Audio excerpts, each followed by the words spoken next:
There are worship groups that worship AI because it's got some of the qualities we normally associate with God. And some people welcome this and say this is the way we should go. But the danger is we treat these humanoid robots as if they're conscious beings. This is a seriously important thing. And I do feel that the Christian faith has a great deal to say about this. And it's fascinating to me that you are very religious, you believe in God, because typically I think that mathematicians lean more towards atheism. So the great pioneers of modern science were all believers in God. And I've interrogated myself about its truth for over 70 years. I've made myself totally vulnerable, and I found that Christ offers me something nobody else offers me. Peace in my heart. The peace of knowing that I have real forgiveness. Things like, for example, God has met people even in death row. And I never forget looking through the door for Russian security death row. I went up to the door and a chap came over and looked at me. He killed 12 women. He said, I deserve to be here. And then his face just burst into what I can only describe as a ghastly smile. And he said, I met Jesus here and he forgave me. So on this point of forgiveness, would the serial killer be forgiven and allowed into heaven? And then how do you know that this thing you've committed yourself to is true? So I have had several experiences, enough to tell me, look, this stuff is real. Okay, so... Guys, I've got a favour to ask before this episode begins. The algorithm, if you follow a show, will deliver you the best episodes from that show very prominently in your feed. So when we have our best episodes on this show, the most shared episodes, the most rated episodes, I would love you to know. And the simple way for you to know that is to hit that follow button. But also, it's the simple, easy, free thing that you can do to help us make this show better. And I would be hugely grateful if you could take a minute on the app you're listening to this on right now and hit that follow button. Thank you so, so, so much. John Lennox. Yes. You've published over 70 peer-reviewed mathematical papers, co-authored 2 research texts at the Oxford Mathematical Monograph series, and you've really become a pioneer in many domains through your career. But for anyone that doesn't know you, what is the most important context they need to understand the reference points, experience, education that you're pulling on that is going to inform all of the subjects we talk about today? I mean, I've written a number of papers. I got a certain amount of international recognition. I chaired Oxford and all the rest of it. But I think the real value of that has been the training in logic, really saying that mathematics works. The fact that it works is, for me, one of the strongest evidences that this is what I call a word-based universe. We can use mathematics to describe things about how the universe works, thinking God's thoughts after him, Kepler's famous statement. But also, we've lived to see a biological revolution where we discover biology's word-based as well with the human genome.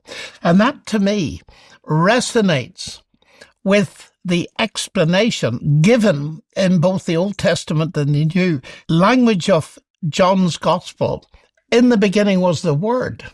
I don't know a ton about the Bible. I do come from a religious family, so do you? With right, okay. When we grew up as Christians, I think I lost my faith at about 18 years old because me and my brothers are extremely good at maths. They're very rational thinking, maybe to a fault, and I think maybe I am a little bit too.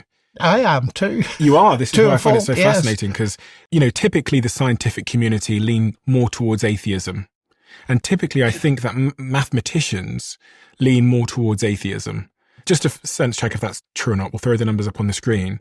So I find that to be a fascinating conversation, which I'm looking forward to have with you today. Mm-hmm. Interestingly, you wrote this book and the word AI is on it. It says God, AI, and the end of history. Why are you so concerned, dare I say, about artificial intelligence as a leading pioneer in maths and sort of philosophical thinking? Well, because I'm interested in the bigger picture. Anything that raises questions about the nature of human identity. And I was first struck by the drive for artificial general intelligence. It's really become it looks as if it's the prime motivation of people like Sam Altman and so on. It is really hitting the headlines. But within that, there's the notion of transhumanism. What does that mean? The idea is that we go beyond the human. One of our most famous astronomers, Royal, he put it this way. He says, in the distant future, it won't be organic brains, it'll be machine brains. And he seriously believes, as do a number of scientists who are not science fiction authors, that there will be some kind of merger between humanity and machines to have a transhuman, something that's beyond the human, and something that is, they hope, super intelligent, got all the human properties and much more. Now, one of the people who's spreading that kind of transhumanist vision is the Israeli historian Yuval Noah Harari. And he's written a book called Homo Deus, the man God. And that really made me prick up my ears, because I know enough about this book here, the Bible, to realize that the drive for humans towards self-deification is, yes, making themselves gods. And you see it all through history. The ancient Babylonian emperors were regarded as gods. The Roman emperors started calling themselves gods and all the rest of it. And what Harari says is the 21st century has two big purposes. Number one, to solve the problem of physical death as a technical problem. To solve death. Yes, solve death. Physical death is, in his view, a technical problem, and we'll solve it. The second agenda item, and he calls them agenda items of the 21st century, is to increase human happiness by bioengineering, cyborg engineering, mechanical implants, all this kind of thing, and turning humans, quote, into gods with a small g. In other words, this is the drive for a super intelligent human. We've only got started. And his point is, and from his atheist perspective, one can understand it immediately, evolution, unguided natural processes have brought us to this point. Now we're going to take it into our hands, and we're going to engineer humanity into the future very rapidly to approach this superhuman thing. Now, I hear that and I see that, but I see that as huge implications for one of the fundamental teachings that's behind, I would argue, Western civilization. And that is the notion that humans, like us, are made in the image of God as rational, moral beings. Now, I got into this because some Christian leaders wanted to have a conference on AI, and they wanted it introduced from someone who knew something about the teaching of the image of God in Genesis, and who had a scientific background and who could perhaps begin to lead them into what was going on in the AI field around. And once I got into it, I realized this is a seriously important thing, because we haven't got to artificial general intelligence yet. That's still a pipe dream, but it's improving all the time. But we've got far enough. That is to what's called narrow AGI, which most of the stuff that works is. And that is posing a threat to human beings at all kinds of levels. And I began to see that that was seriously important for everybody to take on board. So I wrote two books, one in 2020 called 2084 is the title of my book, Artificial Intelligence and the Future of Humanity.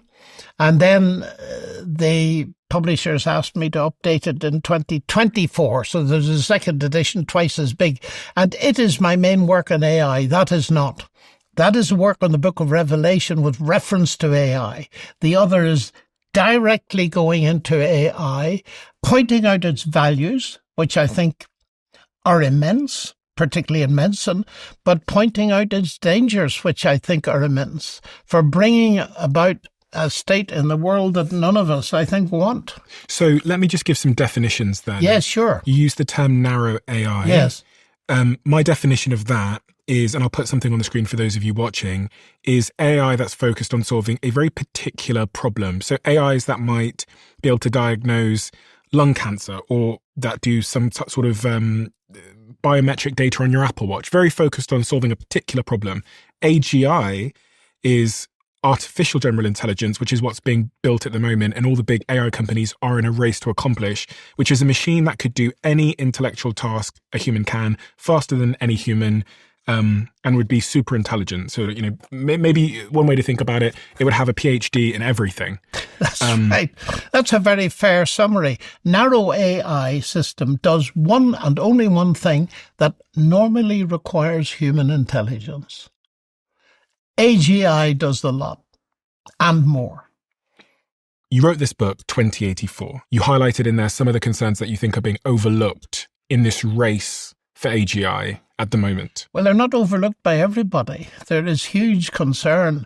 There's been a very interesting book published not long ago by Karen Howe. Oh, she was here. She's fantastic. Well, there you are. And she has got some very interesting metaphors. The pursuit of the machine god, which I think is a brilliant summary of what's going on. And I found it very illuminating because she's obviously got very close to the major operators in this. But if I step back from it, I look at AI like a knife. A good knife, you can use it for surgery or you can use it for murder. And that leads us into it immediately. AI, narrow, brilliant for picking out a terrorist in a football crowd. Also brilliant for suppressing a minority in China and bringing in a totalitarian state through social credit systems and all the rest of it. And in a way, we're sleepwalking into a future where we are gradually ceding control and information and data all the time, which could be used by bad actors against us. And this is the problem. I really, this question of what it means to be human in a world of AI, Yes. I think has been really front of mind for a lot of people. And like, where do we live or exist or find our purpose in a world where theoretically these super intelligent systems will reach AGI, which means they're more intelligent theoretically than any human on Earth. But at the same time, you've got these other advancements in technology like humanoid robots, where these humanoid robots, there was a live stream I've talked about a few times, and I'll just throw it up on the screen really quickly, that shows last week a humanoid robot working on a production line for 8 days straight. And they show it up against a human being, and it beats the human being on the production line because it doesn't need to sleep. It just needs to be charged for a couple of hours to fill power. And so you combine these two forces, super intelligence and the disruption. You can think of it like one is disrupting this thing here, the brain, and the intelligence within the brain. And then the other technology that's emerged at the same time is disrupting my muscles and my mechanics. And the two come together to make, voila. Absolutely. So you face joblessness at all kinds of levels. And people are only beginning to realize the implications of that. And not just low-level repetitive jobs, it's high-level jobs like lawyers. And there's a deep-seated ethical problem running through all of this. And it's a very simple one. It's that technology advances much faster than the ethics that's needed to underpin it. And the difficulty is the people that have all the power will say, well, we need some ethical control of all of this, but we need to get on with the research to make it safe for you. So let us get on with it. And you can be a bit skeptical about the motivation there. It's a colossal power grab. And I do feel that the Christian faith has a great deal to say to this arms race, if you like. The power that is being forced in to having a technology that becomes the ultimate source of truth. Now, those two concepts, power and truth, clashed centuries ago in a very famous trial. And it's the trial of Jesus. And I used to wonder a lot, why is there such detail about the trial of Jesus until I realized what it was about. Jesus was put on trial for political terrorism, to put it in modern terminology. He was a threat to the Roman power base.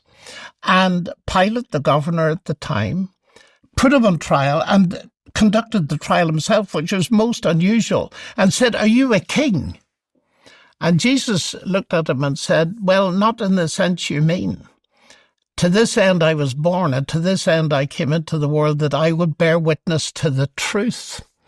And Pilate famously responded, "What is truth?" and went out and declared Jesus innocent of the charge. And then he said to him, just a bit later, "Don't you know I have power to crucify you?" And Jesus quietly said, "You would have no power against me unless it had been given to you from above." So there's one of the most famous confrontations between power and truth. And that statement that Jesus made, "I have come to bear witness to the truth," I regard that as the main motivation for my life. I'm trying to bear witness to truth as I see it at all kinds of levels in my own limited way. And that's what bothers me about AI. It's a reductionist. We're reducing people to machines. And you said to me a few moments ago that flagged up a thing in my mind that's very important. We need to be very clear what AI is and what it isn't. This is a machine. Machines do not think. Machines do not have qualia. They do not understand the redness of red. They do not experience emotion. They have no consciousness.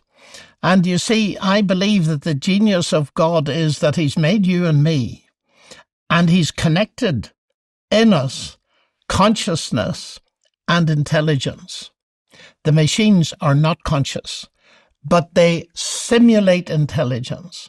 And the experts are very clear that they're not trying to construct intelligence for a very simple reason. They have no idea what consciousness is from a scientific point of view. But they're trying to simulate intelligence and go as far as they can. And therefore, the danger is we anthropomorphize everything. We treat them as if they're conscious beings. And we need to step back and realize that we are conscious beings. And that gives us a supreme dignity and value. To reduce ourselves to merely machines, or on the other hand, merely animals, is to demean our value. And then where are you going to get value from? I've got a quote here that's linked to what you just said. It's from Yuval Noah Harari, who Yes. you mentioned. He says, "Humans are now hackable animals. Yes. The whole idea that humans have this soul or spirit and they have free will and nobody knows what's happening inside them, that is over." And Sam Altman said, "The most successful founders do not set out to create companies. They are on a mission to create something closer to a religion. And at some point, it turns out that forming a company is the easiest way to do so." And lastly, a former Google engineer said, "What is going to be created will effectively be a god. It's not a god in the sense that it will make lightning or cause hurricanes. But if there is something 1 billion times smarter than the smartest human, what else can you call it?" It's odd. Thank you for quoting that, because I was going to quote it to you. The Sam Altman's point about making a religion. And that is what is happening. And people have pointed out the obvious. Here you have a system, even now, that has got some of the qualities we normally associate with God. It appears to be omniscient. You can ask it any question. It is omnipresent through the internet, etc., etc.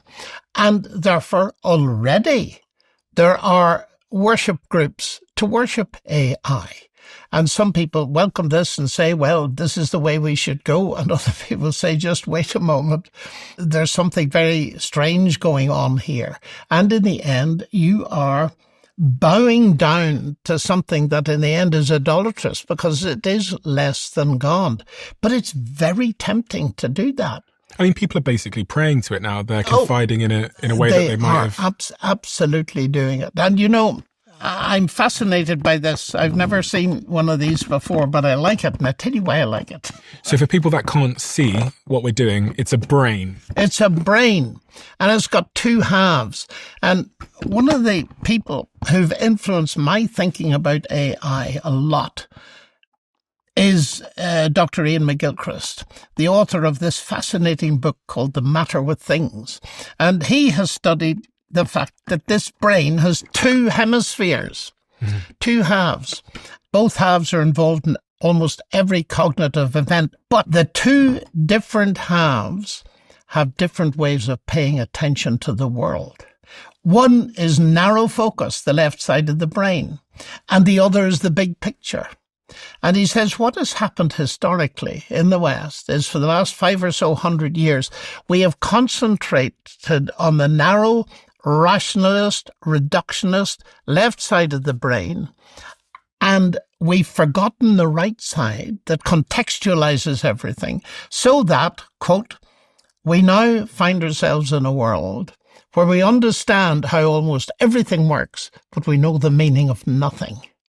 And what he calls for is to open this sphere up. And of course, that includes to beauty, culture, art, music, and religion. Step by step, he appears to be creating more room for God, because God makes sense of the space he feels is very necessary to fulfill. And I find that absolutely fascinating. And you've probably noticed it too, the number of intellectuals who are step by step taking the Christian faith more seriously as giving a rational account of what's going on that makes very big sense of the big picture. What is going on in society? Because it does feel like more and more people have these sort of existential questions about meaning, and they might be turning to Christianity or Islam or other. But what is, from a 30,000-foot perspective, happening to us, which is making us ask some of these questions? And for, younger generations, it might be spirituality, however they define that. But there's certainly a macro picture here of something happening. Oh, there is. I agree with you entirely. And I think it's because we've had pushed at us for too long a very reductionist view of the world. It's nothing but physics and chemistry. It's nothing but this or that. And people rightly feel it's too small a world to live in. They're looking to break out of this. Isn't there a bigger picture that can make sense of my world and make sense of my life and giving some meaning? Because if you reduce everything, it ends up in a black hole of meaninglessness. And that's one of my top reasons for not being an atheist, because it destroys rationality almost by definition. Because it tells me that my brain, which does all the thinking, it's not my mind, it's connected, and those are two different things, and that's another big story. But this is the end product of a mindless, unguided process. And I have fun with scientists, sometimes. I ask them about the brain and how it arose, and they tell me something like that. And I said, and you trust it? Tell me, if the computer that you use every day, if you knew it was the end product of a random process, would you trust it? Every single scientist, and some of them are very high-powered, that I've asked that question to have said, no, I would not. So I say, you've got a problem, haven't you? Your atheism goes too far. It undermines the very rationality we need to do science, let alone to believe in atheism. And that's my main beef with people like Richard Dawkins and the new atheists. But I see they're fading. They're fading. So here's the irony. Atheism, claiming rationality, destroys it. Whereas I believe the Christian faith also claims rationality in the sense that evidence-based, we shout about that a lot in science and medicine, and rightly so. What we trust in ought to be evidence-based. I claim exactly the same thing for Christianity. And that's why I'm a Christian, because I believe the evidence supports it. Otherwise, I wouldn't. So I guess, how do I identify? Maybe as someone that's agnostic, like I don't really know. Well, that's okay. But does that mean you're open to know? You'd like to know? Yes. Well, that's wonderful. I'm always open. That's wonderful to see. That seems to me to be exactly the right attitude. Jesus actually challenged someone in his day and says, if anyone wants to do the will of God, he shall know of the teaching whether I'm speaking from myself or whether it's from God. I notice what he doesn't say. He doesn't say, if anyone wants to know, he will know.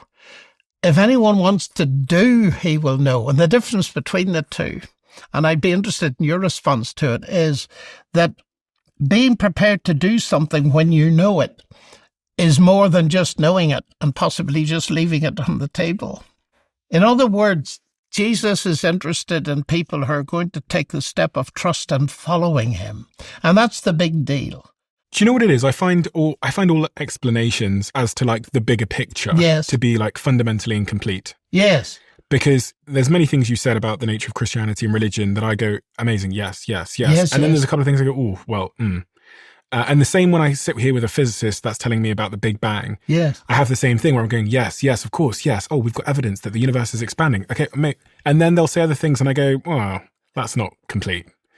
And so I find myself sat on the fence. I would love you to convince me. I mean, it's not your responsibility to do so, but where does that journey of believing begin for someone like me?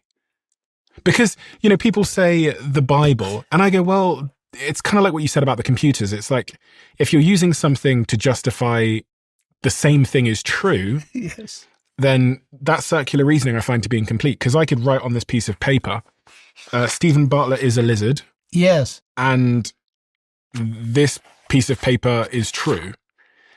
And then you then use that same piece of paper to justify the validity of that same piece of paper. Mm-hmm. And I go, well, that's yes. Not solid reasoning. No, but you see, I could say, Stephen Bartlett, there's a red Ferrari parked in the street outside. Yeah. And it's yours if you want to take it. We could sit and discuss it for 1,000 years. You would never know whether I was true or not unless you went and looked. Mm-hmm. And it seems to me the word skeptic is a very interesting one. I regard myself as a skeptic, but in Greek, skeptine means to look at something from a distance. Now, if you are ever going to get to know a person, you've got to begin to give up your distance. You will know that from everyday life. Mm-hmm. And it seems to me one of the things to try to begin to grasp is God is not a proposition or a philosophy or even a religion. God is a person. And as a person, he has entered our world, however incredible that may seem, although this is the irony of the Harari position, if I might just say it on the side. People come to me, as they've done, with their transhumanist agenda and say, we're going to solve the problem of death and we're going to increase human happiness. And I look at them and I smile and I say, you're too late. And they say, what? We haven't got there yet. I said, you're too late. What do you mean we're too late? Well, I said, the problem of physical death was solved when God raised Christ from the dead 20 centuries ago. And as for human happiness and uploading us into eternity, I'm waiting for the biggest uploading that's ever going to happen in history when Christ returns and raises me from the dead, because that is precisely what he promises. And it's most interesting watching people. And I say, isn't it fascinating that your transhumanism consists in humans reaching out to become little gods, whereas Christianity is the exact opposite. It talks about a God who became human so that he could give us life and give us a new relationship with him. What really completes the circle for me is that my relationship with God is a relationship which is based on the solution to the really hard problem. And that is the problem that I, by nature, have not always done good. And by my own standards, I've failed.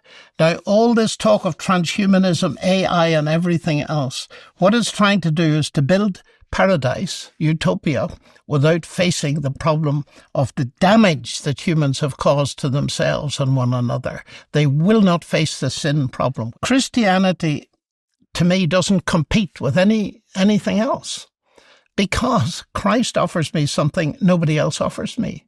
Nobody else offers me peace The peace of knowing that I have real forgiveness. The peace of knowing that I have a friend and a companion to whom I can talk all the time. That's been so meaningful in my life, as I spell out in detail in my autobiography.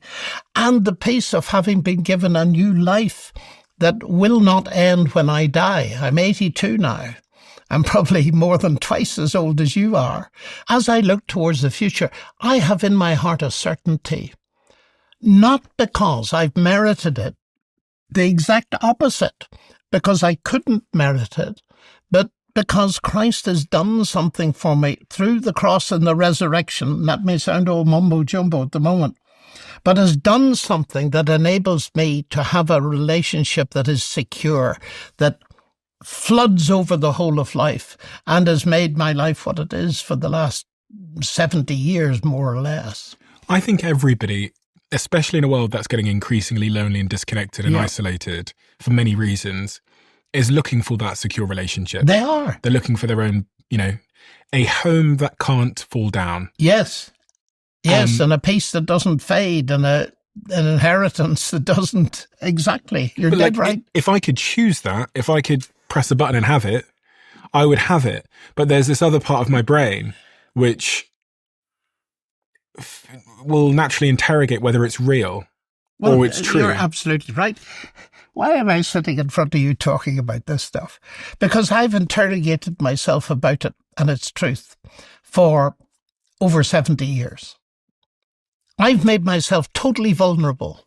That's why I got into all the debates with new atheists and all the rest of it, because I want to be sure. But it won't come about by pressing a button. It will come about if you're open enough to say, God, I'm open. Reveal yourself to me, and I'm prepared to take the steps that I feel are leading me onto solid ground. I do not believe that this is a process of taking a leap into the dark, but it's making a commitment on the basis of what you know already and taking a step further forward. And the interesting thing about this is the trust that's at the heart of everything. I trust my wife. I've been married to her for 58 years this year. It's evidence-based trust. I don't trust her for no reason.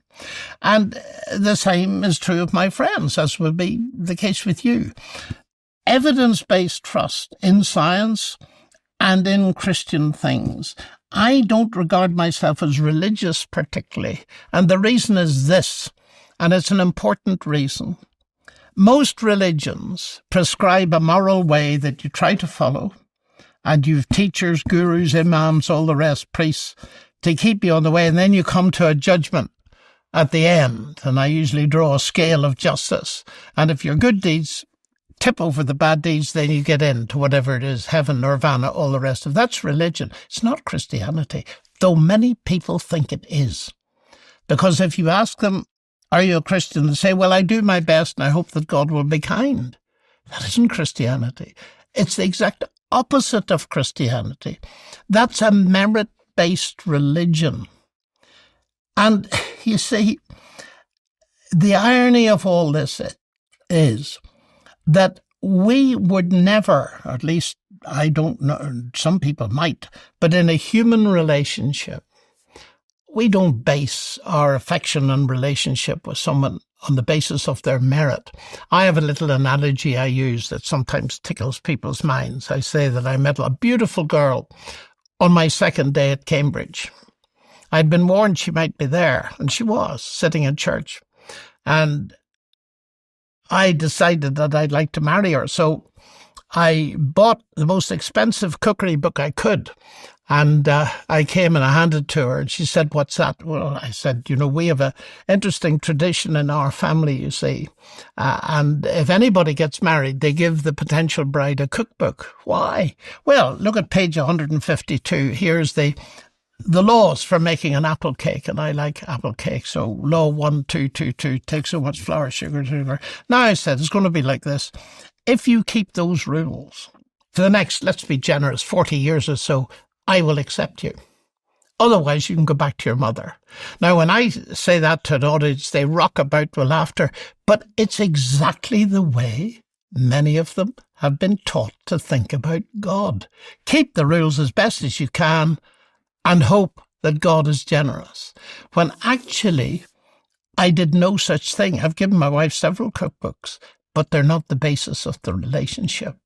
And because the relationship is based on acceptance that comes at the start of the common journey, it sets her free to live and do other things that she wants to do. And I have noticed often that once people begin to realize that, they're beginning to understand a basic concept, which is grace, that God does everything. And if we trust him, he it is that gives us the certainty. So it's not arrogance to accept it from him. It's arrogance, actually, to reject and say, oh, no, I'll go my own way and I'll try my best and hope that you will accept me. And the heart of the Christian message, which I believe is there, is that the trust is based on what someone else has done, what Christ has done, not what I have done. And that's what's given me the power. And as I said earlier, completed the circle and enabled me to live. That was a really beautiful description and definition of what the Christian faith is about. It still leaves me with a question about whether it's true. And this is the sort of central question that I need to find my way over. Yeah, I agree with you. Absolutely. And this is, I find myself often, I've sat with a few like Christian apologists and asked them similar questions about like, how do I know if it's true? And I guess so far I've got, you know, if there's a red Ferrari outside, you'd have to go outside and see for yourself. Yes. That's the only way you're going to know. But how do you know that this thing you've committed yourself to and you've believed and, you know, talked about for 70 years of your life is true? And could it be the case that it's not true? Okay, let's handle that. That's a hugely important question. I have two approaches to this, which I call, roughly speaking, objective and subjective. And it depends entirely where someone's coming from. They may start very far back and say, look, we read about this chap Jesus. How do we know he ever existed? Well, then you go to the ancient historians and you find that most of them, whether they're atheists or not, believe that he existed and so on. I accept that he existed. Yes. Yeah. Okay. Well, that's a good start. You know, some of the disciples, when Jesus rose from the dead, they just didn't believe the story. Ridiculous. And there's a famous story of Thomas, who said to the others, he said, unless I see the marks in his hands and so on, I won't believe. And then Jesus stood among them. And he didn't make fun of Thomas's objection. He said, Thomas, come and have a look. You never know what swimming is until you get into the water. Isn't that true? It is true. And all I can say is that step by step, keep asking your questions. Absolutely. I don't believe that God will ever ask us to take a step with which we should be uncomfortable. I just don't believe that. Could you be wrong that Christianity... So could it be the case that Christianity was about a real guy called Jesus, based on a real guy called Jesus, but the stories told, you know, there was decades passed between the things that happened and people... Not so much as you'd think, actually. I think it was, what, for 4 decades for the first When you say to me, could you be wrong? My academic mind says theoretically yes, but practically no. Could I be wrong? It would be like asking me, John, you know, you've been married to Sally for 58 years. Could you be wrong that she loves you?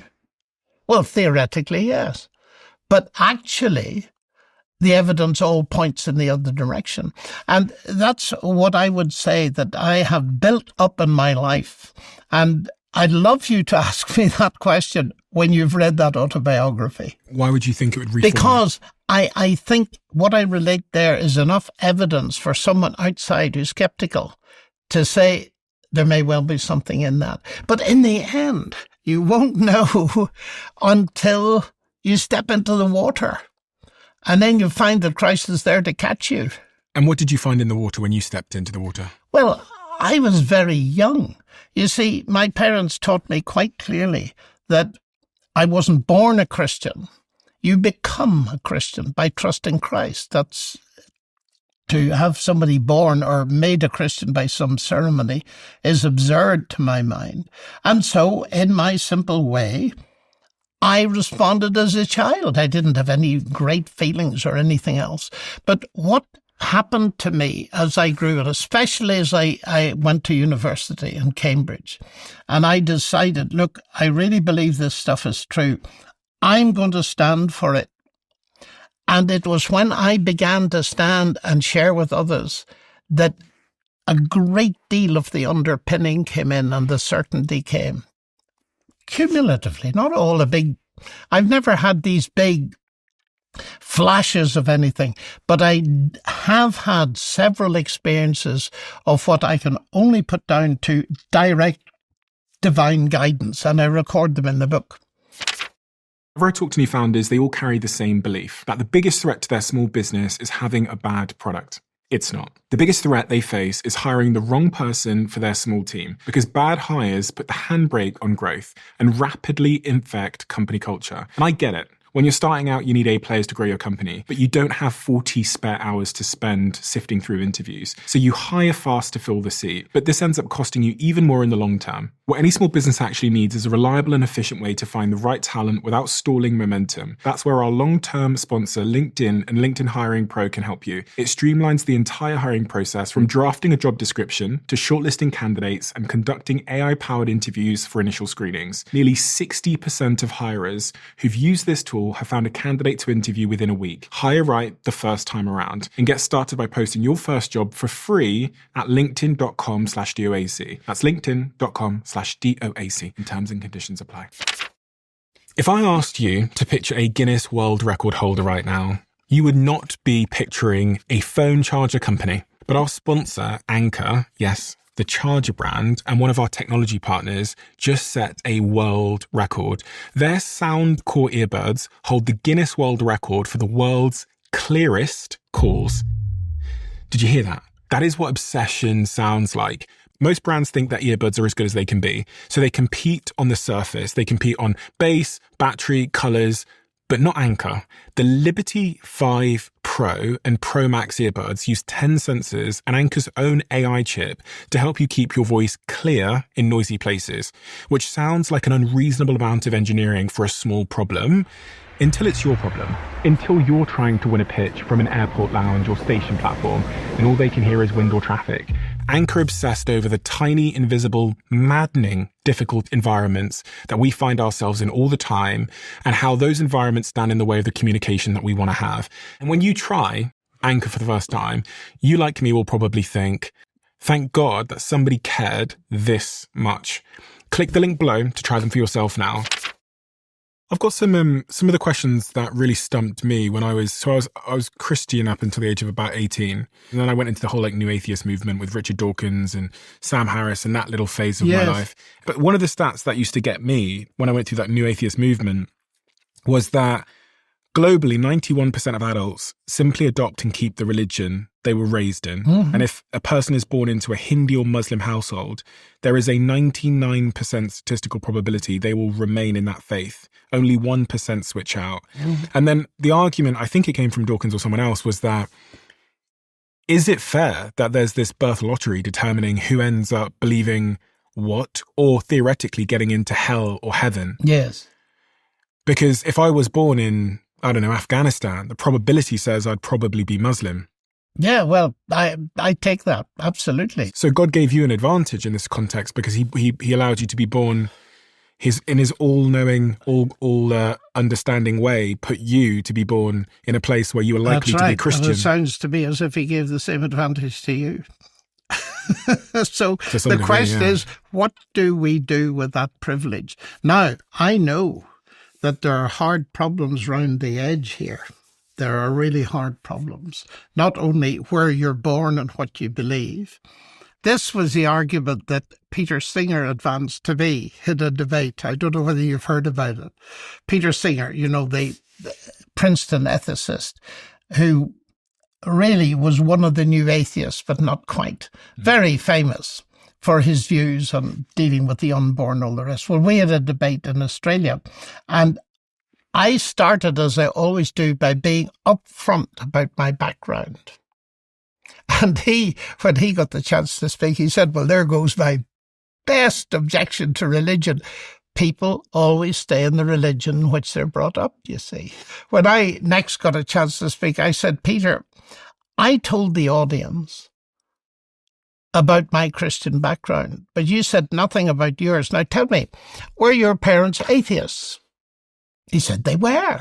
Oh, I said, then you remained in the faith in which you were brought up. Oh, but he said it isn't a faith. And I said, Peter, I was convinced that you believed it. And it brought the house down, of course. The cyberspace went mad. And the point was made repeatedly all over the internet. Here's one of the world's top philosophers. He doesn't understand that his atheism is a belief system. Mm-hmm. And the irony was the very first person he met after that debate was a fellow Hungarian Jew who was a friend of mine. And then my friend said, and I became a Christian. So the very first person he met was someone who had transitioned from his background. That doesn't answer your question. It's a question I ask often. Because God could correct this. Well, this is just the point. And we have had these arguments and debates. A good God and an all-powerful God would, could, should, all this kind of stuff.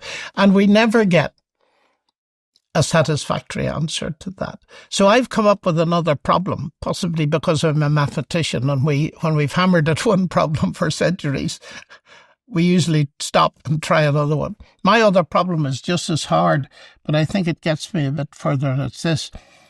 Every worldview must face a mixed picture. I call it beauty and barbed wire, or beauty and bombs. That's the world. It's mixed, and if you don't accept that, you're not in touch with reality. Now, here's my question. Is there anywhere evidence enough to trust God with that situation? That's a hard question. And by that you mean the situation of the sort of geographical distribution of belief? Yes, we'll never understand it or solve it. But do we trust God? Do we trust God ultimately to be absolutely fair? Because if God isn't fair in the end, he knows what everybody thinks, I believe. And we'll be surprised, maybe, at what he does, because he can measure how much people know.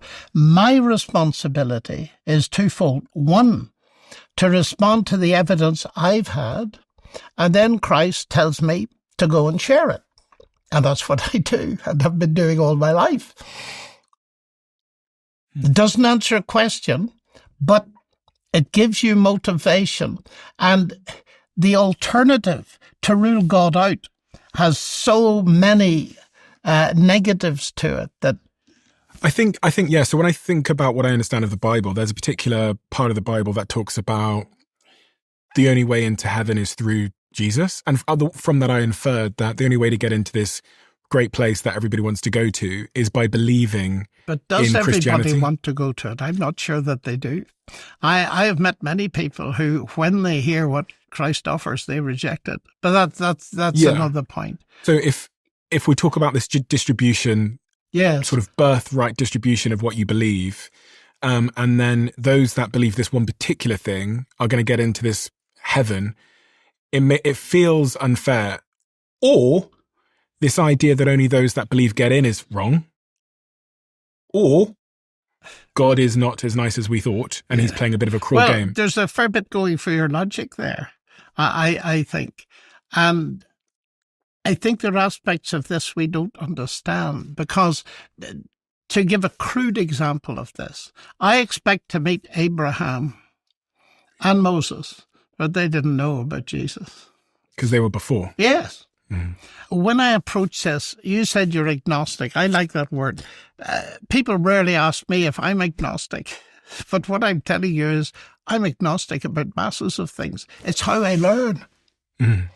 Ginosko in Greek just means I don't know. Yeah. And once you take the other step and saying, I don't know and you can't know, it then becomes illogical, because if you don't know, how can you know that I can't know? And I always remember the words of Richard Feynman, who was a brilliant Nobel Prize-winning physicist. You probably heard of Richard Feynman, who said, bend over backwards to criticize yourself, because you are the easiest person for yourself to deceive. Amen. And he was dead right. And That's why I love exploring these things. And I feel honoured to talk to someone who's so refreshing. I think there's great hope for our culture in people like yourself exploring and sharing with the world the conclusions that you've come to and the people that you're interacting with.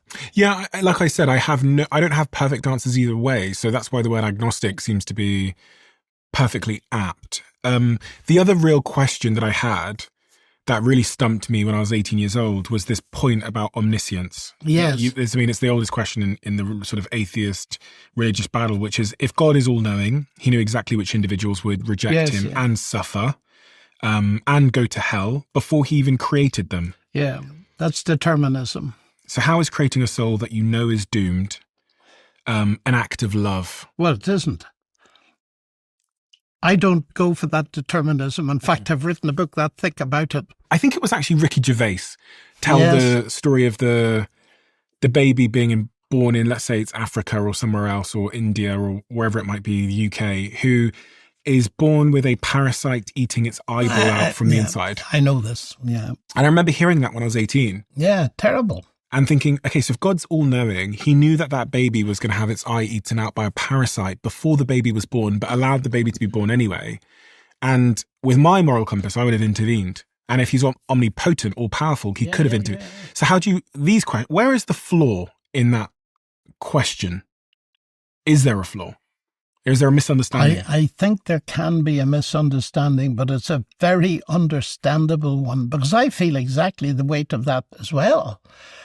My question that I set out a few minutes ago, is there any evidence anywhere that God, you can trust God with it? And the major piece of evidence, to my mind, is the cross of Christ. And if Christ really is God, whom he claimed to be, this is God's suffering. And why is God suffering? Well, it certainly tells me that he hasn't remained distant from human suffering, but has himself become part of it. Now, that's not an answer. There are no simplistic answers here. But you see, once you remove God, that child, there's no hope for it. It's dead, gone, out, nothing. But suppose God can compensate that child, because he has the power to raise from the dead, as he did with Jesus. That changes everything for me. The universe without a resurrection.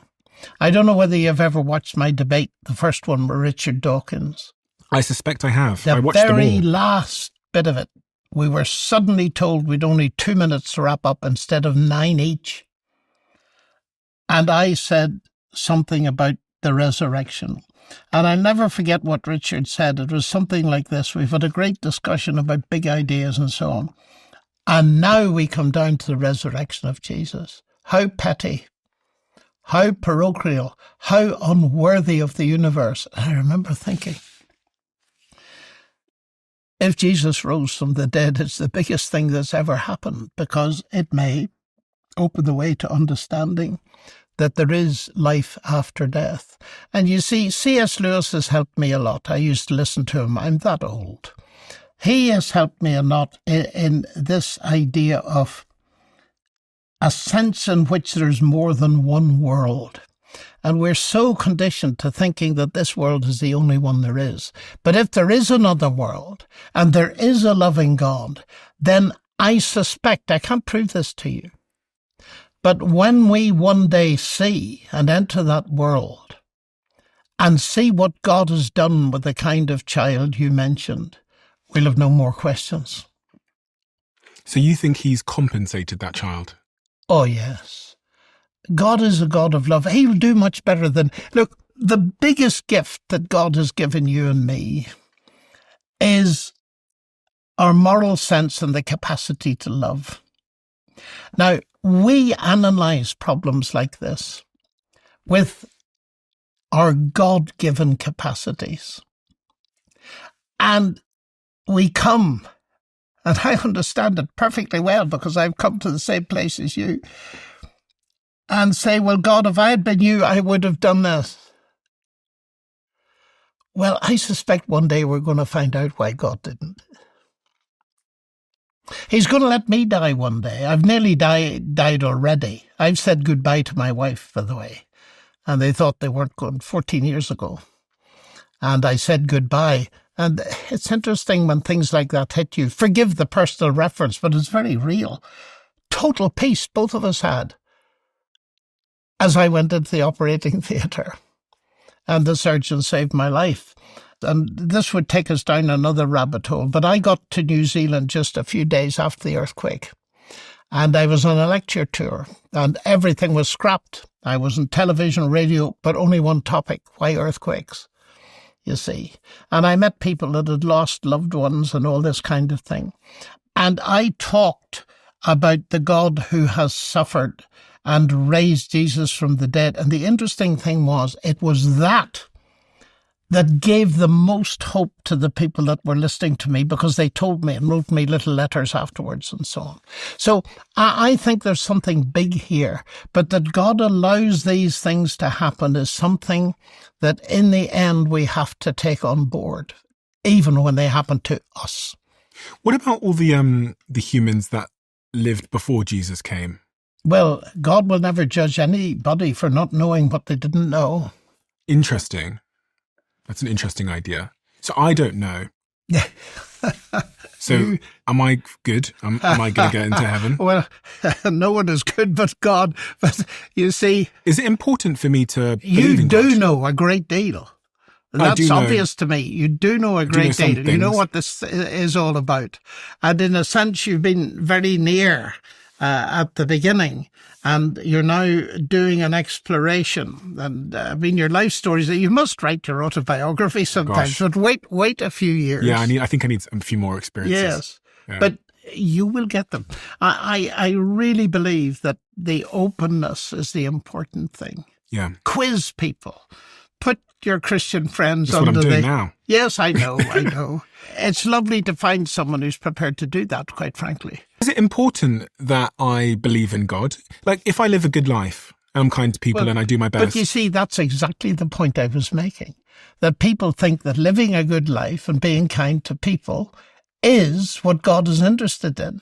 When God is prepared for us a relationship with himself through Christ that deals with the forgiveness of sins that we all need, forgive me using the hackneyed phrase, but that's it, and will give us a new life and a power to live, a new power. You know, it's all very well saying I do good and I do this and do the other thing, but we don't have the power to live as we should. If we compare ourselves to the Sermon on the Mount for a week, we'll soon realize that we're lacking.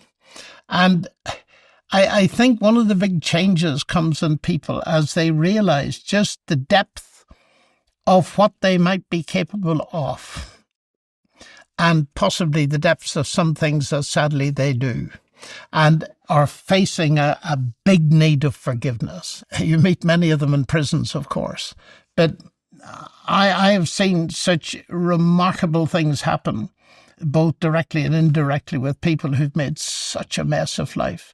And God has met them, even in death row in Russia and places like that, where I was able to go because I speak the language to a certain extent. Again, that I find tremendously powerful evidence that God is at work in these people's lives. It is statistically the case that the more hopeless your life becomes, the higher the probability you have of turning to a religion. And also, if you're having a crisis of meaning in your life for whatever reason, I looked at some of the data and it does show that that's absolutely right. And that's what you'd expect if it's true, at least to a certain extent. It gives people something outside themselves. That's simple psychology, I would have thought. Simple psychology. But it doesn't prove the truth or it doesn't prove the truth, because what if I believe in the dragon at the bottom of the garden or the spaghetti monster? Leprechauns if you're Irish. And it seems to be the case that really irrespective of which religion fills that place in your life, you still get the same boost in meaning post starting to believe. Well, I'm not convinced of that, you see, because I'm sitting here as a Christian and I've reason for being a Christian, because I don't find this need met in those practitioners of other religions. I don't find that sense of fulfillment and peace that comes through the forgiveness in Christ. Now, when I say that, I need to guard that very carefully, because one of the troubles in and you will probably have realized this in talking about different religions, is that once you begin to criticize a religion, people rightly think you're looking down at them. And so I clear the ground completely by saying that a pagan or a person in any religion could put me to shame by their moral behavior. In raising questions about what is taught by a particular religion, I'm not criticizing your moral stance. And C.S. Lewis helped me greatly there. He wrote a book in the 1940s where he tackled, I think, 40 different religions and philosophies, and in every one of them he found the golden rule: do unto others what you would. And he points out that this is morally hardwired into your system, so that when I'm talking to people of other faiths and ask these questions, I'm very careful to say that at the beginning. But we've got to face the fact that there are differences. My Jewish friends believe that Jesus died and did not rise. My Muslim friends believed he didn't die. I believe he both died and rose. Those three things cannot be simultaneously true. But when I look at the stats here, data shows that devout Muslims and a devout Hindu get the exact same psychological meaning boost and sense of peace as a devout Christian. Well, how do you measure that? Well, they ask them, is your life more meaningful? And sometimes I've got one particular friend who's part of his, evidence that what he believes is true is the feeling he got when he started believing it. Yeah, well, but the data suggests that. That if it is true, a positive feeling would reinforce that, of course, but it doesn't prove it in the end. But then your criteria for yourself of what you accept will be different from that person. So you have to proceed on the basis like Thomas of old. He wouldn't accept what the other guys said. He said, I need the evidence for myself, and you need the evidence for yourself. I guess evidence of the kind that's going to give you a settled peace and confidence in what you believe. I can understand that perfectly. Then there are also, I was thinking that there's fiction movies I've watched that made me feel really good. Yes, sure. Afterwards. And they made me feel like more motivated and connected to the universe. Yes, of course. Steve, what are you doing? Just making myself a delicious coffee. From the freezer? From the freezer. Have you not heard about Comtier? No. Oh my gosh. This is going to change your life. I invested in this company called Comtier last year, and they're now one of the sponsors of this podcast because they've taken a pretty revolutionary approach to making coffee. Every coffee is precision brewed at 10 times the strength, and then they flash freeze it with liquid nitrogen to lock in the flavor and freshness, and then it's delivered to you on dry ice in these recyclable aluminium capsules, still frozen, like a little ice cube. All you have to do is pop the capsule out, add some hot water, and then you stir it and you are good to go. You can also make delicious iced coffee drinks as well. Just pour it in, stir it up. And for anyone that hasn't tried it, you can get $30 off your first order of Comtier coffee if you go to comtier.com/Stephen. I've done almost 700 interviews with some of the most interesting people in the world. And one of the things you learn, which is unexpected, is that vulnerability is the doorway to connection. And after sitting here for 2-3 hours with a guest, I feel a deep sense of connection to them. And as they leave, what I get them to do is to write a question in the diary of a CEO. We've taken all of the questions from the diary of a CEO. We have put the question here on this card with the name of the person that wrote it. So you can sit at home, as I do with my fiance and my colleagues at work and other people in my life. Whenever we get a minute, we play the Diary of a CEO conversation cards, and it is incredible what happens. These are great if you're in a romantic relationship and you want to connect your partner more. These are also great if you're in a team and you want to bond your team together. And I have to say, they're also great for families that want to learn more about each other and that need a good excuse to spend some time in a digital world, in the analog environment, connecting human to human. It is remarkable what the right question at the right time can do. Go to thediary.com and you can get these conversation cards right now. So going back to this question I asked about good people, living a good life, it seems to be the case that the Bible suggests that if you don't believe in God, even if you lived a good life, you go to hell. And hell is described as not a nice place. So I was thinking about the most kind person I know that's lived her life to be unbelievable, passed away. She didn't believe. Does that mean she's in hell? Well, you can't answer that. Let me just Does say the Bible something answer that? here, that what Scripture reveals is a very interesting thing, that the only people to whom Jesus talked about hell were religious bigots who were in danger of it. He didn't talk about it to ordinary folks who were struggling with believing and trusting God and all the rest. That's point number one. What are you implying there? Sorry. Well, what I'm implying there is that we paint hell as something ogre-like, God stuffing and demon stuffing bodies into hell, when actually I think Lewis got it right here, when he talks about this, that hell is absence of God and it's chosen. If a person doesn't want God in their life, and I've known people like that, and they choose it, God will give them what they chose. Otherwise, God is going to have to force his way into their lives and they don't want him. And here is the amazing thing, to my mind, about Jesus and his attitude. He would go places, he would heal people, he would bring peace into their lives and all the rest of it. But when folk saw what he did and said, "Go, leave us alone," he went. He didn't force his way into their lives.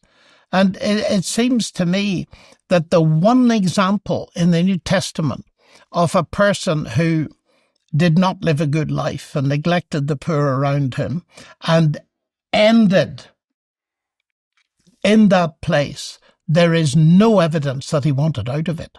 What he said was, "Please send Abram to my brothers, that they don't come to this place." There's no indication that he wanted out of it. And I think this is a grim reality here, that when we use these words, we need to be immensely careful. You can choose not to have God, and God will honour that choice. And that is hell.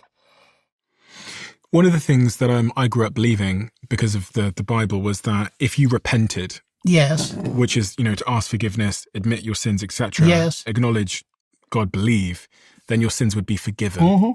So if someone was a serial killer for their whole life and then repented at the end of their life, would they be forgiven and allowed into heaven? I guess this kind of links to the question I just asked, which is if someone was a doctor for their whole life curing childhood cancer, but they didn't believe, they would theoretically be going to this place described as hell. Yeah. We can argue about cases like that all the time. Neither of us is God. And the way God deals with these people, after all, next to Christ on the cross were two thieves. Well, they were terrorists, actually. They'd both murdered, apparently. And one of them railed against Jesus and shouted and all this kind of thing. And the other simply said to him, "I deserve to be here. Remember me when you come into your kingdom." And then Jesus turned to him on the cross and said, "Today you will be with me in paradise." So he's forgiven a murderer? Yes. He, in that sense, yes. And the Apostle Paul, was a murderer. There are deep mysteries here. It's just amazing. I never forget looking through the door of a Russian security death row. I'd never been in a death row before, and the stink, it was just like a nightmare. And because I was the only one of the Brits who could speak Russian, I went up to the door, and a chap came over and looked at me, gaunt and all this, and he was just awaiting execution.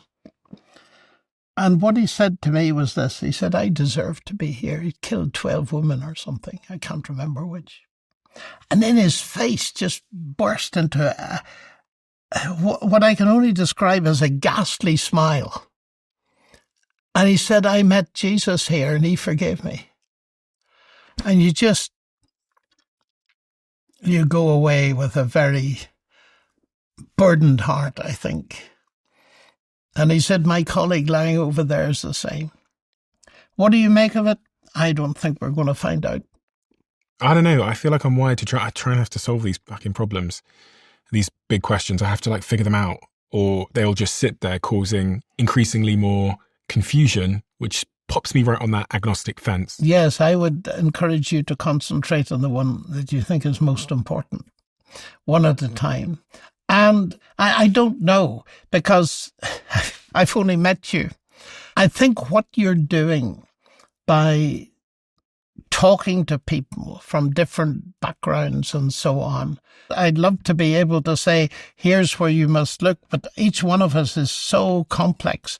And what will answer the question for you might not answer it for the person sitting next to you. Mm-hmm.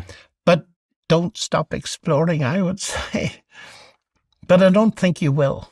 No, I won't. That's for sure. Because I find the curious pursuit of truth in and of itself a rewarding pursuit, irrespective of whether I ever find the answers. That's the key. A speech that made a deep impression on me was given by Alexander Solzhenitsyn when he was pushed out of the Soviet Union. Do not compromise in the least with lies. Live not by lies.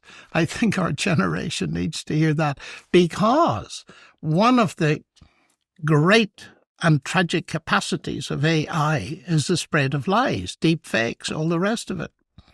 I've been subject to it myself in the last month. When you think about the impact that AI is going to have on human purpose, we talk a lot about job losses and, yes, white collar workers, entry level roles, and then really like everything else, if you have a long enough time horizon, it's conceivable that many of the roles we all do today, including maybe even as a podcaster. I think Spotify announced this month that you're going to be able to generate your own podcasts with AI. What is the high level sort of philosophical point we need to understand about meaning and how to live a good life in a world where some of us might lose our jobs and have to contend with change in a way that we've not experienced before? I think we just have to, I have children, grandchildren, all the rest of it. And one of my sons is beginning to ask questions. Dad, AI looks as if it's going to replace my job. Well, he's tech savvy and he will rise to it, I suspect. But all industrial revolutions did this, but this is going to do it on a scale never before seen. And the tragedy is, I was talking about this in South Africa, and they said it's all very well to tell us to reskill people, but if you don't have the educational infrastructure to do that, you'll just force a much bigger divide between the rich and the poor. And they're really worried about it. I think the important thing, which is why I wrote my books, is to inform and get people thinking and get them talking. What is the conversation you want them to be talking about? I think it's a very wide-ranging conversation. There are existential things for people. They're afraid. Should they be? Well, they should be afraid of some things. I think the creeping advance of totalitarianism is something that could engulf us all. If we're not very careful, it's creeping, and is being rolled out in parts of the world, particularly China. But not only. I read a very interesting report by a Chinese watcher saying, beware you in the West, because the only difference between us and you is you've got all the technology, but not yet a central government imposing it. Not yet. Beware. And I think we have to beware because we are sleepwalking into this. Sir Anthony Seldon, I don't know whether you've come across him. He's an educationist very highly regarded by various governments, has written a book about AI and its effect in education. And, of course, it's having a devastating effect. As you know, what is an essay? Everybody's using AI, and it's hard to recognize whether it's AI or not now. So that we're into a whole new world, or coming rapidly into it. How do we know what is true and what isn't? A few weeks ago, I was contacted, could a publisher produce a transcript of a recent lecture I'd given because they liked it so much? Never heard of it. I looked it up, discovered a website describing itself as Lennox Logic. And it was a picture of me, but it was deep-faked all the way through, and AI-generated material that I would never have said, all politicized and everything else. Is it conceivable that maybe, so much of this technology has promised that it would make us more human, and so much of it failed, it made us more isolated and lonely? Oh, yes. Is it conceivable that if a technology comes along like AI, it will render us useful for the things that humans are uniquely positioned to do? as in, being with each other in the real world and Absolutely. relationships. And is it conceivable that maybe we were never meant to sit in front of screens, tapping buttons? And Oh, I think that's absolutely true. It's already exercising many people's minds in that direction. And could that be a better life? Well, how would I judge that? I guess one way, yeah, it's a good point. I was thinking about this. I was thinking, is this like the moment where we kind of regress back to how we used to live, our true, maybe human nature? Is that what happens here, where, I don't know, we spend more time with each other in the real world, and because that's what, that's very human. And my Maslowian needs of connection and touch and... Yeah. Well, you can demonstrate that. Look at these groups of parents who have said to their kids, look, we're going away into the country for a week and we're taking your smartphones away. And they grumble and say, no. And they come back after the week, having rediscovered nature. They don't want to use their smartphones very much. Totally transformed by touch and taste and feeling. You see, AI is a machine. It doesn't have any of our five senses, which are all connected with our consciousness. It doesn't see. It doesn't hear. It doesn't taste. When you say it doesn't touch. When you say it doesn't smell. It doesn't see. Oh, it can be programmed to recognize patterns, but it has no awareness of what the process of seeing is. Does it need it? Well, that's not the point. What I'm saying is it's distinctively human that we understand what seeing is. We know what seeing red is. Do we? The machine, yes, I think we do. I mean, we can philosophize all around it, but it's a conscious experience. And consciousness, from a scientific perspective, is called the hard problem. No one knows what it is. We don't understand it. Yes, you can't replicate it. So how do we know if AI is conscious? If the output is the same, i.e. I can point an AI at this and say, what is it? And the AI will say it's a mug. And I can get a human to walk in here and say, what is that? And they'll go, a mug. Now, the output is the same. Yes, but the understanding is not there. And why is that critical? Well, because there's a huge difference in being a machine and responding to a program created by others and being aware of what you're doing consciously. That's a totally higher level of being. I agree. But why does that matter in this context?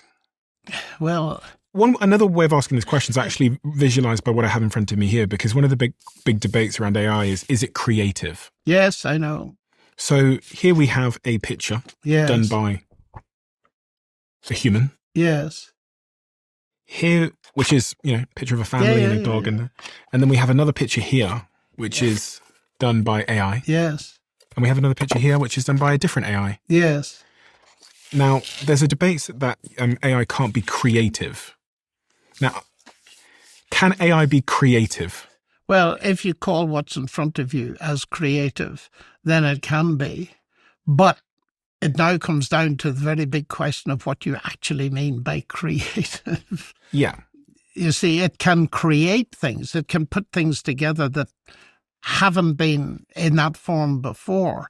But it's not aware of doing it. It doesn't know that those are children because it doesn't know. But if I ask it, what is that? It would say a child. Yes, but it doesn't know like we know. And it goes back to the same question, which is like what the process. Why does the process matter if the output is identical? Well, let me just say that view is exactly the view that Alan Turing took at the beginning. And if you look at what's often referred to as the AI Bible, Peter Norvig and his colleagues, he said, look, we are not trying to create a conscious machine. We wouldn't even know what that meant. Yeah. We are happy with the imitation game. And that's good enough for us. We're not trying to do it.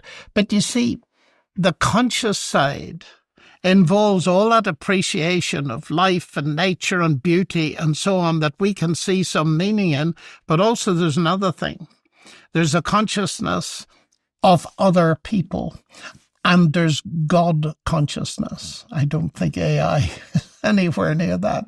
Machines there are certain things they cannot do, even potentially, that the human mind can do. So there's no way a machine is ever going to be able to simulate a human mind completely. But that's difficult. That's difficult mathematics and all the rest of it, and it's highly controversial. Why is it an important conversation to have that it is conscious or not conscious when because the output is the yes, same? I can see the question. But if you want to live in a reductive universe, which ends up being meaningless, well, then you can go that way. There's nothing to stop you.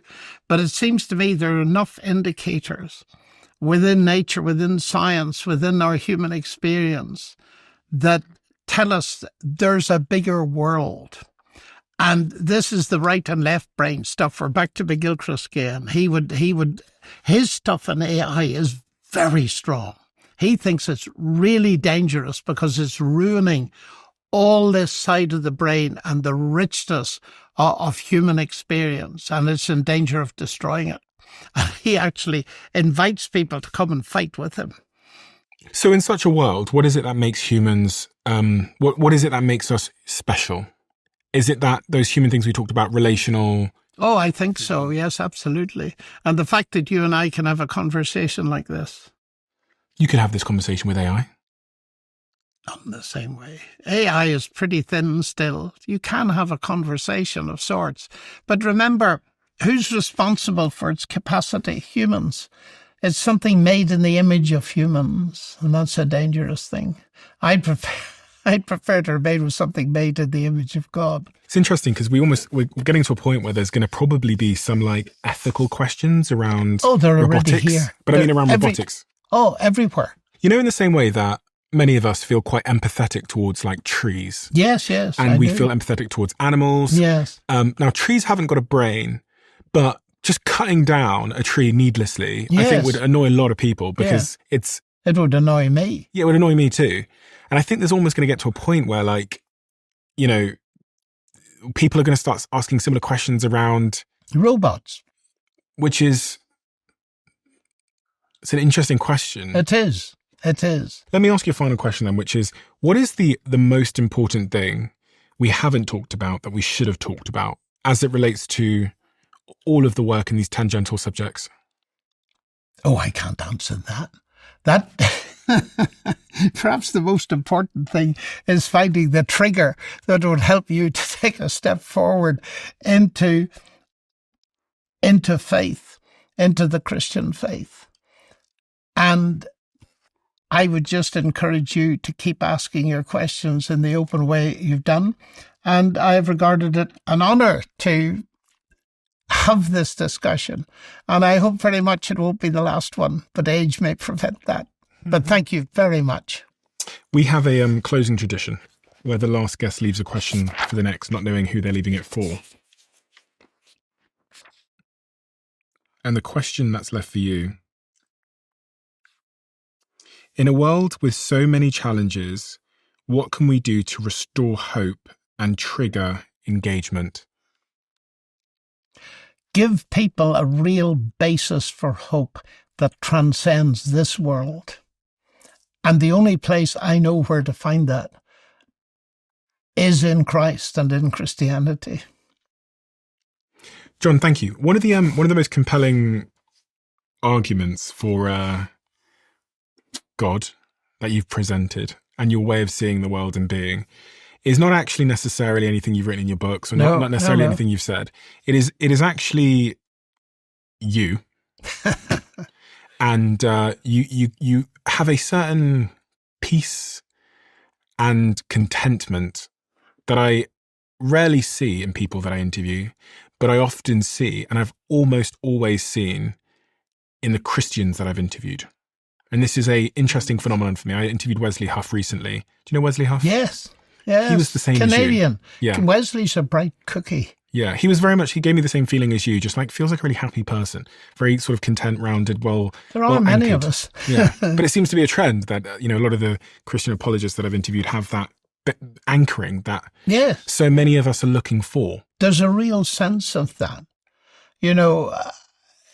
I sit in front of many people, and of course they often ask me questions I don't even understand, but in life, that peace is very important to me. And also what we started with. When I look at you, I see someone who's of infinite value, made in the image of God. And so what I say to you or think about you is hugely important to me. And I wish you well. Thank you. I highly recommend, I mean, you've written so many books. I don't have all of them here, but I have a long list of them. But I highly recommend everybody goes and checks out your autobiography, which is your most recent works. Yep. It's called John Lennox. I'm going to link it below. It's a spiritual and intellectual autobiography that I think is highly fascinating to read because of how diverse your thinking and skill sets are. But also this wonderful, I mean, you wrote, if people are interested in the subject of AI, then I highly recommend. Then they should read 2084. I'll link 2084 below as well. That's Okay. 2084, Artificial Intelligence and the Future of Humanity. And I highly recommend everybody goes and reads both books because you are a truly fascinating person with a very unique skill stack and experience stack and perspective. Fascinating. Thank you so much, John. Oh, thank you.